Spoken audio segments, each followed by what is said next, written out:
In class 9th। जो Raskhan chapter मैंने आपको पहले भी वीडियो सेंड किया था, लाइव क्लास में भी पढ़ाया है। आज जो वीडियो मैं बनाने जा रही हूँ, आज जो वीडियो आपको भेजूँगी वो रिवीजन का है। एक बार फिर से मैं इस पार्ट का रिवीजन करा रही हूँ क्योंकि एमसीक्यू टाइप के क्वेश्चन आएंगे जिसमें आपके पास 4 विकल्प होंगे। चारों में से किसी एक विकल्प को, किसी एक ऑप्शन को आपको क्लिक करना होगा गूगल फॉर्म पे जो आपका पेपर होगा उसमें। तो इसलिए मैं इसका ये रिवीजन वीडियो आपको सेंड कर रही हूँ। रसखान का जन्म 1548 में हुआ माना जाता है। उनका मूल नाम सैयद इब्राहिम था और वे दिल्ली के आसपास के रहने वाले थे। कृष्ण भक्ति ने उन्हें ऐसा मुक्त कर दिया कि गोस्वामी विठलनाथ से दीक्षा ली और ब्रजभूमि में जा बसे। सन 1628 के लगभग उनकी मृत्यु हुई। सुजान, रसखान और प्रेम वाटिका उनकी उपलब्ध कृतियाँ हैं। रसखान रचनावली के नाम से उनकी रचनाओं का संग्रह मिलता है। इसमें जो जीवन परिचय इनका है वो भी ठीक से पढ़ना है क्योंकि हो सकता है इसमें से भी आपके लिए क्वेश्चन आ जाएं। तो इनकी जो रचनाएं हैं उनके नाम हैं या इनकी रचना संग्रह का नाम है वो इस तरह के क्वेश्चन भी पूछे जा सकते हैं। प्रमुख कृष्ण भक्त कवि रसखान की अनुरक्ति न केवल कृष्ण के प्रति प्रकट हुई है बल्कि कृष्ण भूमि के प्रति भी उनका अनन्य अनुराग व्यक्त हुआ है। उनके काव्य में कृष्ण की रूप माधुरी, ब्रज महिमा, राधा कृष्ण की प्रेम लीलाओं का मनोहर वर्णन मिलता है। वे अपनी प्रेम की तन्मयता, भाव विहलता और आसक्ति के उल्लास के लिए जितने प्रसिद्ध हैं उतने ही अपनी भाषा की मार्मिकता, शब्द चयन तथा व्यंजक शैली के लिए। उनके यहाँ ब्रज भाषा का अत्यंत सरस और मनोरम प्रयोग मिलता है जिसमें जरा भी शब्द आडंबर नहीं है। यहाँ संकलित पहले और दूसरे सवैये में कृष्ण और कृष्ण भूमि के प्रति कवि का अनन्य समर्पण भाव व्यक्त हुआ है। तीसरे छंद में कृष्ण के रूप सौंदर्य के प्रति गोपियों की उस मुग्धता का चित्रण है जिसमें वे स्वयं कृष्ण का रूप धारण कर लेना चाहती हैं। चौथे छंद में कृष्ण की मुरली की धुन और उनकी मुस्कान के अचूक प्रभाव तथा गोपियों की विवस्था का वर्णन है। तो क्या है, रसखान की भाषा ब्रज भाषा है। जो उनकी रचनाएं हैं वो ब्रज भाषा में है ना। तो इस तरह की जो छोटी छोटी बातें हैं वो आपको याद रखनी है क्योंकि एमसीक्यू टाइप जो क्वेश्चन होंगे उसमें इसी तरह से आएंगे। अब हम पढ़ते हैं सवैये। मानुष हो तो बही रसखान, बसों ब्रज गोकुल गांव के ग्वारन।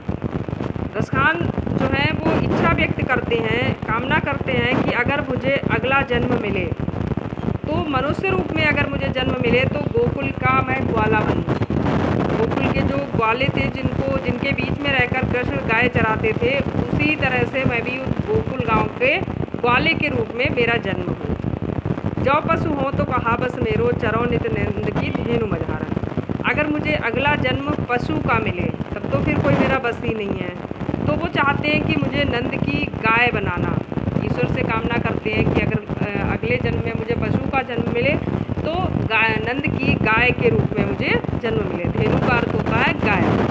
नंद यानी जो कृष्ण के पालक पिता थे, जिन्होंने कृष्ण का पालन पोषण किया था, उनकी गायों के रूप में मुझे जन्म मिले। वाहन हो तो बही गिरिपु। गिरि का अर्थ है पर्वत, वाहन का अर्थ है पत्थर।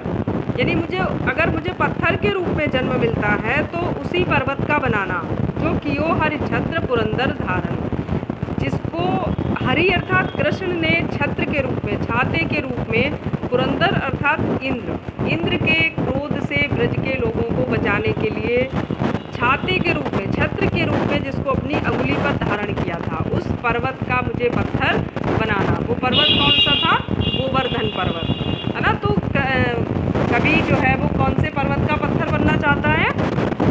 गोवर्धन पर्वत का पत्थर बनना चाहता है। जो खग हो तो बसेरो करो, बिल कालिंदी कूल कदम्ब की डारन। अगर मुझे पक्षी का जन्म मिले, जो यानी अर्थात ये यदि मुझे पक्षी का जन्म मिले, बसेरो करो तो मेरा बसेरा कहाँ हो? कालिंदी यानी यमुना, कूल का अर्थ है किनारा, यमुना के किनारे, कदम्ब की डारन, कदम्ब के जो पेड़ हैं उनकी डालियों पर मेरा बसेरा हो। यानी किसी भी रूप में जन्म लेकर रसखान जो है वो कृष्ण की यादों से जुड़े रहना चाहते हैं, कृष्ण के आसपास रहना चाहते हैं। जो दूसरा सवैया है उसमें वो कृष्ण के प्रति जो उनका अनन्य समर्पण है, भक्ति है, उसको उन्होंने व्यक्त किया है। वो कहते हैं या लकुटी और कामरिया पर राज तिहु पुरको तज डारो। या यानी इस लकड़ी यानी लाठी और कामरिया और कंबल पर, राज यानी साम्राज्य, तेहु का अर्थ है तीनों लोकों का राज्य जो है वो तो इन दो चीज़ों के लिए मैं छोड़ सकता हूँ। वो दो चीज़ें कौन सी हैं?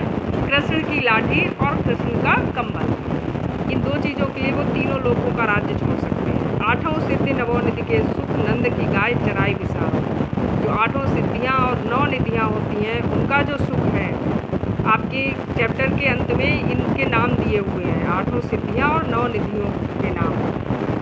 अगर आपने कभी हनुमान चालीसा पढ़ा होगा तो उसमें एक लाइन आती है, अष्ट सिद्धि नव निधि के दाता स्वर्दीन जानकी माता। यानी माता सीता ने हनुमान को आठों सिद्धियों और नौ निधियों का देने वाला आशीर्वाद दिया था। तो उन्हीं आठों सिद्धियों और नौ निधियों के सुखी स्थान जो है वो नंद की गाय चराने के लिए छोड़ सकते हैं। रसखान कब हो इन आँखों सो ब्रज के वन बाग तड़ाग निहारो। वो अपनी आँखों से निरंतर ब्रज के जो वन हैं, बाग हैं और तालाब हैं, सरोवर हैं, उनको निरंतर देखना चाहते हैं। क्यों देखना चाहते हैं? क्योंकि उन्हें लगता है वहाँ से कृष्ण की यादें जुड़ी हुई हैं, कृष्ण का बचपन वहाँ से गुजरा है, इसलिए वो निरंतर उन सब चीज़ों को देखना चाहते हैं। कोटिक एकल धौत के धाम करील के परवारों। रसखान कहते हैं कि करोड़ों करोड़ों जो सोने चांदी के महल हैं, वो भी मैं जो कांटेदार करील की झाड़ियाँ हैं उनके लिए उन पर न्यौछावर कर सकता हूँ। यानी कृष्ण उनको इतने अधिक प्रिय हैं। जो तीसरा सवैया है उसमें जो गोपी हैं, क्योंकि जो ब्रज के लोग थे वो कृष्ण से बहुत अधिक प्रेम करते थे, तो प्रत्येक जो ब्रज का वासी था वो उसकी यही स्थिति थी। गोपी भी जो है वो कृष्ण की भक्ति में रमी हुई है, तो वो इतनी अधिक कृष्णमय है उनकी भक्ति में कि कृष्ण के का ही रूप धारण कर लेना चाहती है। तो इस सवैये में वो कहती है, मोर पखा से ऊपर रखे हो कुंज की बाल करे पहरोगी, मोड़ पितंबर लय लव जीवन गोधन द्वारिन संग विभूति। यानी कृष्ण से उसे इतना अधिक प्रेम है कि वो कहती है कि मैं कृष्ण की तरह ही मोर पंख का मुकुट अपने सिर के ऊपर रखूँगी और जो कुंज की माला यानी वन में पाए जाने वाले जो मूर्ति हैं उनकी माला जिस तरह से कृष्ण पहनते हैं वो भी पहन लेगी। जिस तरह का पीताम्बर कृष्ण ओढ़ते हैं उसी तरह का वो पीताम्बर यानी पीला वस्त्र ओढ़ लेगी और गोधन ग्वारिन संग फिरोगी। यानी जिस तरह से कृष्ण जो है वो गायों के पीछे पीछे वन वन मारे घूमते रहते हैं, तो उसी तरह से वो भी घूमेगी। भाव तो मोई मेरो रसखान सो तेरे कहे सब स्वांग करूँगी। यानी कृष्ण उसे इतने अधिक प्रिय हैं कि वो कृष्ण के सभी स्वांग यानी कृष्ण के सभी रूप रखने को तैयार हैं। लेकिन अंत में वो कहती है, या मुरली मुरली धर की अधरान धरी अधरा न धरूँगी। लेकिन उसे जो कृष्ण की बंसी है उससे ईर्ष्या है, उस बंसी को वो अपने होठों पर नहीं रखेगी। क्यों है ईर्ष्या? क्योंकि कृष्ण जो है वो हमेशा बंसी बजाने में ही मग्न रहते हैं और गोपियों की तरफ कोई ध्यान नहीं देते हैं, इसलिए उसे बंसी से ईर्ष्या है। वो कहती है कि मैं इस बंसी को अपने होठों से पर नहीं रखूँगी। जो चौथा और आखिरी पद है उसमें जो कृष्ण का प्रभावशाली व्यक्तित्व है, जो आकर्षक व्यक्तित्व है, उसके सामने जो ब्रज के लोग थे वो सभी उनकी तरफ आकर्षित हो जाते थे। मनुष्य की तो बात ही छोड़ दीजिए, जो पशु पक्षी थे वो भी उनकी बंसी की आवाज़ पर खींचे चले आते थे, दौड़े चले आते थे। तो इसमें वो जो गोपी है वो कहती है, कानन दय अंगुरी रहो जब वहीं मुरलीधन मंद बजाइए। अगर कृष्ण जो है वो मुरली से अपनी मधुर धुन निकालेंगे, धीमी धीमी आवाज़ में मुरली से यानी बंसी से मधुर मधुर ध्वनि निकालेंगे तो मैं अपने कानों में उंगली डालूंगी, उस आवाज़ को नहीं सुनूंगी। मोहनी तानन सोर सखान अटा चढ़ी गोधन गई है तो गई है। यानी अटा यानी अपनी छत पर चढ़कर कृष्ण जो है वो अपने मुरली से मोहनी तान छेड़ेंगे, मन को मोहने वाली आकर्षित करने वाली तान को बजाएंगे, छेड़ेंगे, तब भी मैं कानों में उंगली डाले रहूँगी, उसको सुनूंगी नहीं, अनदेखा कर दूँगी उसमें। तेरी कहो सिगरे ब्रज लोगन, यानी सभी ब्रज के लोगों से मैं बार बार ये बात कहती हूँ, काली कोहू कितनों समझिए, मुझे कोई कितना भी समझाएगा फिर भी मैं कृष्ण की तरफ नहीं जाऊँगी। लेकिन अंत में वो विवश हो जाती है। अंत में वो क्या कहती है, माई रीवा मुखी मुस्कान समारी न जई है न जई है न जई।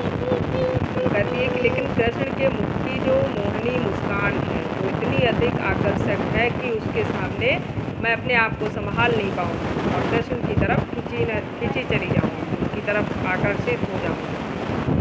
कृष्ण की मुस्कान के सामने अपने आप को विवश पाते हैं। तो इस तरह से इसका भाव आपको समझना है चैप्टर का, जिससे कि आप जो हैं वो